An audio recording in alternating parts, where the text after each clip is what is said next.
Day 138, Appalachian Trail, we're in Maine.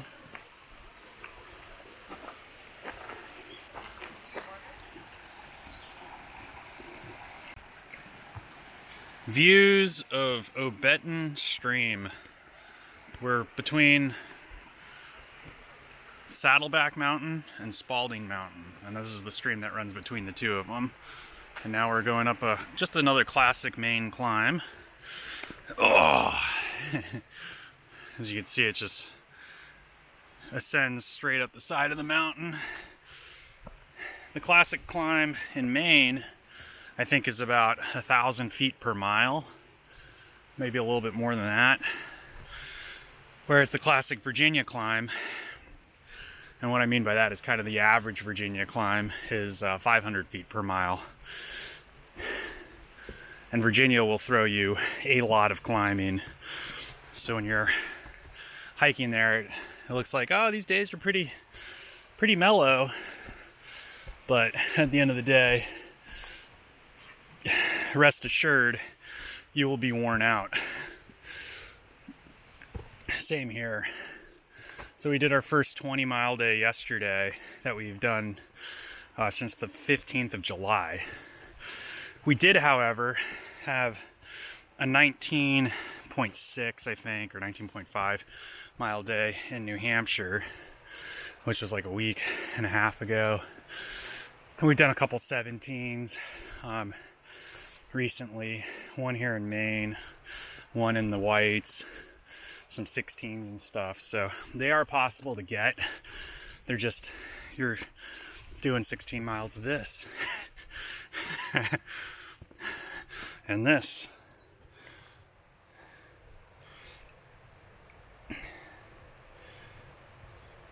Hey. So, I don't know if you know, that's Nibbles. She's the star of the show. And I'm Radar, your friendly narrator. Anyway, we're going to go 14 miles today. And then tomorrow, we're going to do a 8-mile Nero into the town of Stratton. And it's actually, we're going to end up outside of Stratton and get picked up. And we're going to try to stay at this place called the Maine Hostel, which is supposed to have some pretty bougie and plush accommodations. They don't let you inside the hostel with any of your hiking gear, is what we've heard. They let you walk to the shower. So as soon as you get there, this is what we've heard. I'll confirm this afterwards. But I heard this from a good source, my main man, Nola, who is southbounding out of Katahdin right now. But we started the trail with him down in Georgia. Anyway, he told me that they let you go to this locker room for all your clothing and your backpack and stuff, and you put all your stuff in there, and then you walk to the shower and shower, and then they've got town clothes that you use the whole time. And the only thing that you're allowed to really bring with you are your electronics into the actual hostel. And he said it's just a really nice accommodation.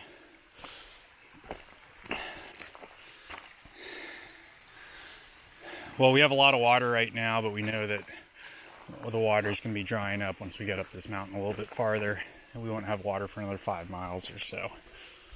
Anyway, it's a beautiful day, and we're climbing up to the top of Lone Mountain and then Spalding. So here are the miles.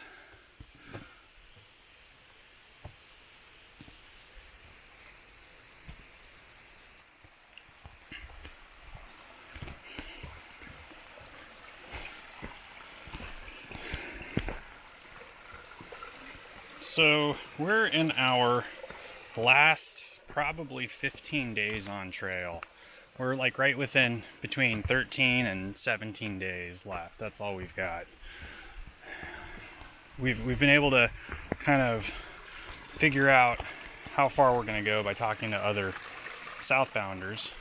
We ran into, like I said, a pretty good friend from that we ran with on trail down in North Carolina, Tennessee, kind of from the Georgia. I think we first ran into True or Nola on the trail in Georgia, and then we definitely ran through the Smokies with him and another good guy named Touch Up and Chloe.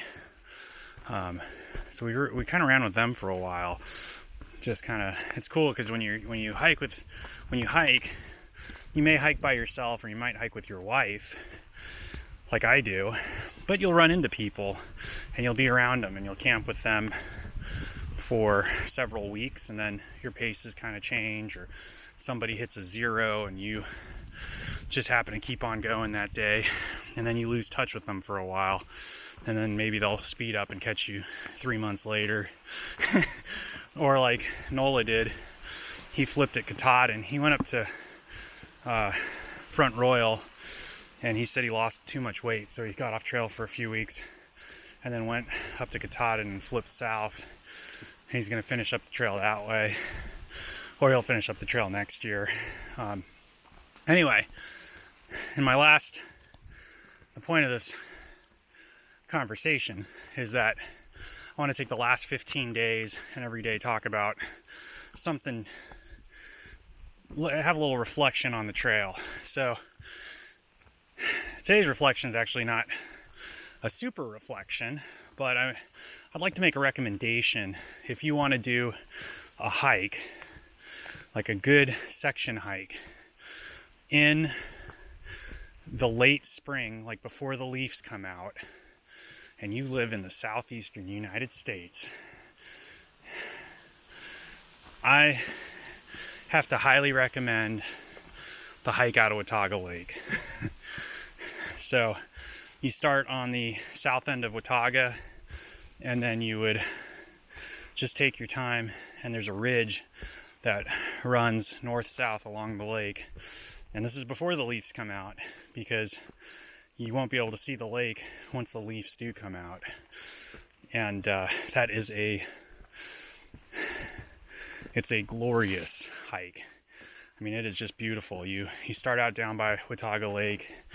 I want to say you hike out of, like, if you start in Hampton, Tennessee, I think I got this right. If you start in the town of Hampton, Tennessee, you'd hike through the Plum Mountain Wilderness, is what I believe it's called. So look at Hampton, Tennessee on your map. There's a place called the Black Bear Resort. That's where we stayed. And from there, that's only a couple minutes off trail hiking time. You hike through this beautiful valley, and then am I going the right way on this? I'll have to look it up again. Anyway, no, I've got that backwards, actually. Anyway, go look at Watauga Lake. I remember it, and it was beautiful.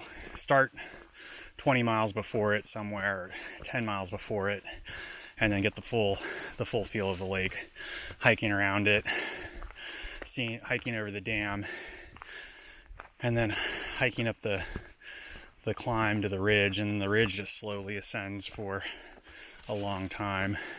Another hike, though, that I did like was a hike to Damascus, which is 50 miles, and that was from the Black Bear Resort through the Plum Mountain Wilderness, and it was absolutely beautiful. And we did that also same time of year. Big views, beautiful stream bottom land.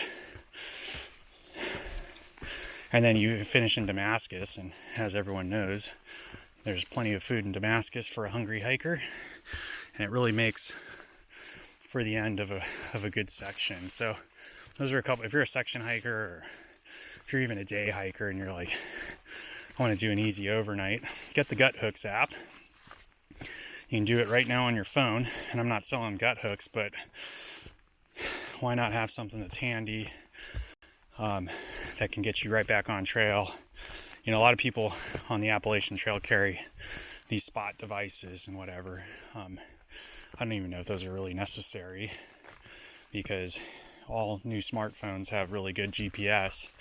And if you, let's say you take a nature break 100 feet off trail and then you lose your direction, you just pop open your GutHooks app and you'll see which direction you need to go to get back on trail. So that's the beauty of GutHooks, is that everything is right there.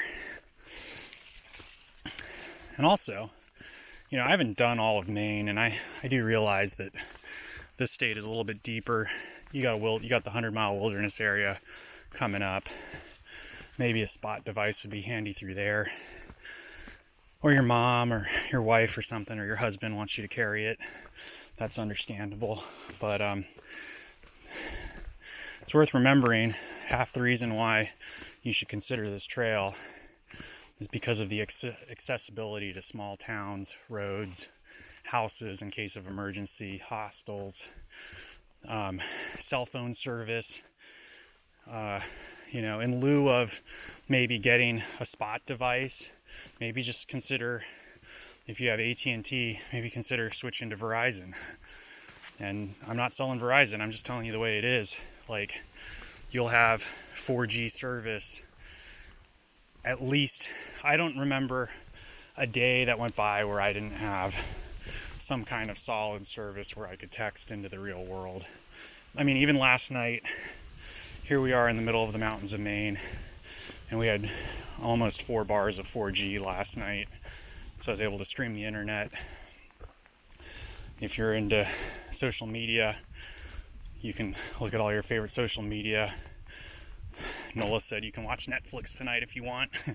I mean, that's the way Verizon works, and same thing through all of the states. Virginia, there's some spots in Virginia that were just a couple hours in Virginia or a couple evenings in Virginia where we didn't have signal. And anytime, something to think about too, anytime you shelter or camp down in a ravine or a valley, you're probably not going to have service. But if you camp up a hill, if you camp on a ridge, if you camp, you know, when you're picking your camping spots, look for something like that if you need to, you know, send smoke signals out to the world. I mean, let's just be frank. Information, transportation, everything today, we move so much faster than we did 100 years ago. So to be locked out on trail for 5 or 6 months, or 4 months if you're fast, without some kind of communication device is it just almost doesn't even play with the way we live our lives anymore. So that's just something to think about. You know, again, Verizon versus AT&T, you're just going to have a better signal the whole time. So in lieu of buying the spot device, maybe buy Verizon and a decent smartphone. It doesn't have to be an amazing smartphone either. And they all have GPS today. So GutHooks as well. That's the other end. GutHooks is a phenomenal app. And I think Outside Magazine just wrote an article on how GutHooks has changed hiking forever at this point in the United States, at least. And you'll be seeing GutHooks cover likely every major trail and probably most trail systems. I know that there's an app now for New Hampshire just in general, which is amazing because there's just so many trails. Like the Whites have 1,200 miles of trails. You know, the Smokies have 900 miles of trails. The Shenandoahs probably have like 500. So yeah, hook yourself up, get some good technology, and it's not super expensive, and that will be a good way to save yourself some money and time when you're planning your next trip. And of course, everybody comments on it. You know, you walk up to a stream, and you're 5 miles away from it, you'll know before you even get there if there's actually water flowing at the stream, because some hiker may have put a comment there yesterday saying, you know, water flow is fantastic. See the snake? See you later, snake. Anyway, just some thoughts for the day. I'll try to think of some other clever things for the next 15 days or whatever we have out here.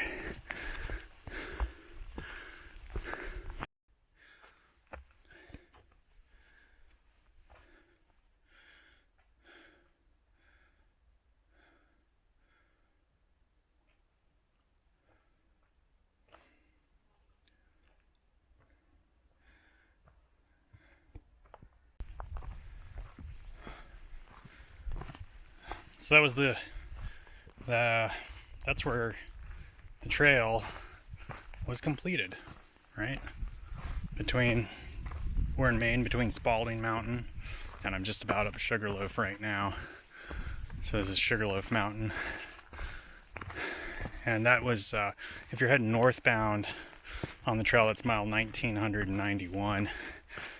Something else that's interesting too is that I'm sorry, if you're heading northbound, it's mile 1991.